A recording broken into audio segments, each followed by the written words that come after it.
Okay, this is going to be a very quick and impromptu video on the Hertzsprung-Russell diagram, just to give a little bit more clarity as to what it's all about. So it is a chart. It's not a graph exactly. It's a chart. It plots information. Now, what information is a bit of a question, because there's lots of many different things that you can plot on a Hertzsprung-Russell diagram in order to generate the information that you require. What goes on a Hertzsprung-Russell diagram is stars. That's it. And so you can find information about a star, and given that information, you can put it on a Hertzsprung-Russell diagram. So what information? Well, it's two-dimensional. There's two axes. There's the x-axis and the y-axis. And on the x-axis, the most common things we can put on there is, there's surface temperature, which is the temperature of the photosphere, the surface of the star. That's great because it's a nice easy number, but you'll notice that on this version of Hertzsprung-Russell diagram, it is not a linear scale, and even more confusingly, the low values are to the right. So about the coolest stars that you would call a star, something that has nuclear fusion going on in the middle that burns generally hydrogen to helium, is about 2,500 Kelvin. And the very, very, very, very, very hottest stars are up here in sort of 40,000 Kelvin mark.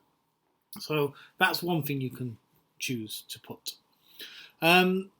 Another thing that you can put, if you know it, is the spectral class of the star. So the spectral class of the star is at least mostly determined by the surface temperature. So M class, K class, G class, F class, A class, B class, O class stars over here.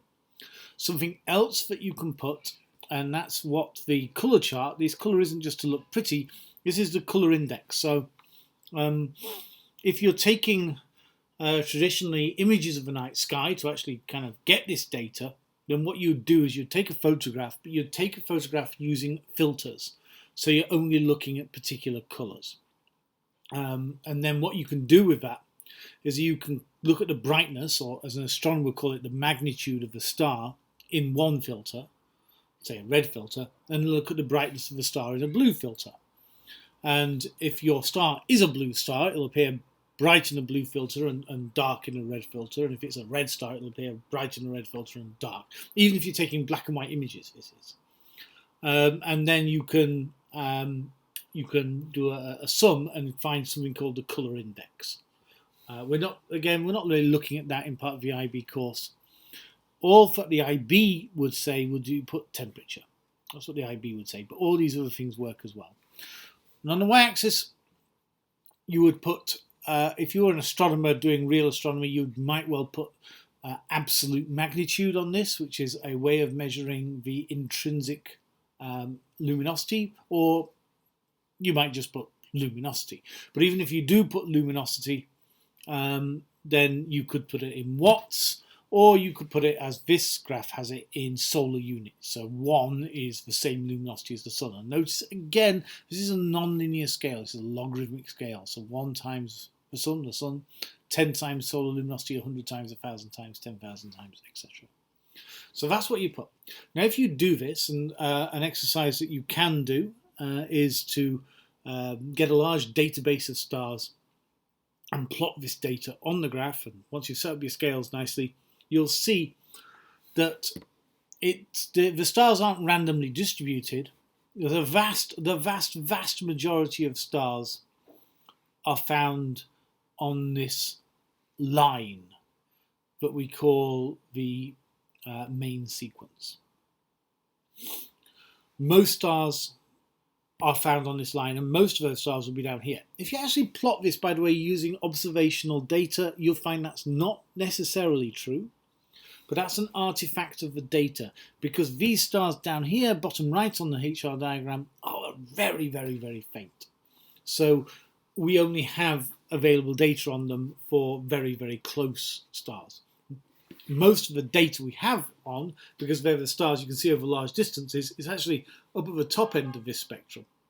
But if you actually do it based on what we believe the true proportions of the stars are, if you actually do it strictly on stars just within 100 light years of Earth, etc., you'll see that the majority are down here, with some up here, few up here, and a very few down here in these different sections.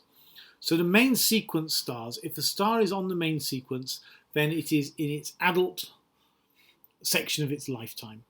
It's burning, its main source of energy is burning hydrogen to helium. Stars over here are giants, and over here are supergiants, which are probably not on their main sequence parts. These stars over here have probably moved off the main sequence. These down here, the white dwarfs, these are not technically stars at all, because they're no longer undergoing nuclear fusion. These are the dead remnants of stars. Another piece of information you can get from these diagonals, by the way, is the size of the star, the solar radius. So this is one solar luminosity, this is one solar radius, so where these two lines meet, oddly enough, that's where we find the Sun, and the Sun is a type G2 star with a surface temperature of about 5,800 Kelvin. Now, what kind of questions might you be asked about this? Well, a common question would be to give you some information about a star and then say, roughly locate it. So you might be given data like the surface temperature and luminosity, and you might be given a chart and said, put this on here, and then identify it. So they might give you the information for, say, Betelgeuse or Betelgeuse, won't tell you that's what it is. You have to plot the data, and they might have like a dashed line marking the main sequence. You can see it's a long way off there. You'd say, oh, that's a giant or a supergiant star. Another common question might be, say, okay, plot where the Sun is approximately, and you'd have to remember it's about, a third the way up with a luminosity of, well, one solar mass, one solar luminosity. And then they might say, okay, now plot over the next 5 billion years what will happen to the Earth. Okay, so you don't have to do this in great detail, but you should know that for most of the next 3 or 4 billion years, the Sun will kind of stay where it is. It actually slowly drifts up a little bit, becomes a little bit brighter. And then it will spend a period of time as a giant, a supergiant, and then down into the white dwarfs. The only other thing I would say you need to know about the Hertzsprung-Russell diagram, the lifetimes of stars is dictated by where they are on the main sequence. So these stars down here have incredibly long lifetimes, and these are marked by this information. So lifetime is 10 to the 11 years, 10 to the 10 years, 10 to the 9 years. Again, logarithmic. It's all logarithmic in terms of scales. You've got the mass of stars indicated by here. So 60 times the mass, 30 times the mass, 6 times the mass, 1.5 times the mass, 1 times the mass of the Sun. Loads of information on this. It's great.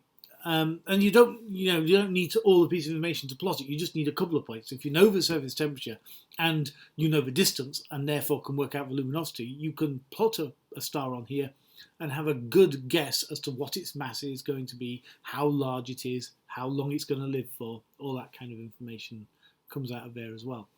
The one other bit of the Hertzsprung-Russell diagram that you're kind of expected to know is marked on here, I'm not sure. Here is in this sort of part just off the main sequence. So the main sequence is here, heading through the giants and the bright giants, is what's called the Instability Strip. And stars in this area are often variable stars. In fact, these variable stars exist in other parts of the HR diagram, but in these classical strip is where you find the Cepheids, the W Virginis, RR Lyrae, which are just different kinds of stars which we've looked at, Cepheid variables, which are very useful stars because of the periodicity of them is very closely linked to their luminosity. So if you know the period, you know the luminosity, and if you know the luminosity and you know the brightness by just looking at them in a telescope, you can find out how far away they are. Okay, so hopefully that's given you a little bit more information about what the HR diagram is. This entire section here, stellar classification, is where I'd go to look for more information. Thank you very much. Hope that was helpful.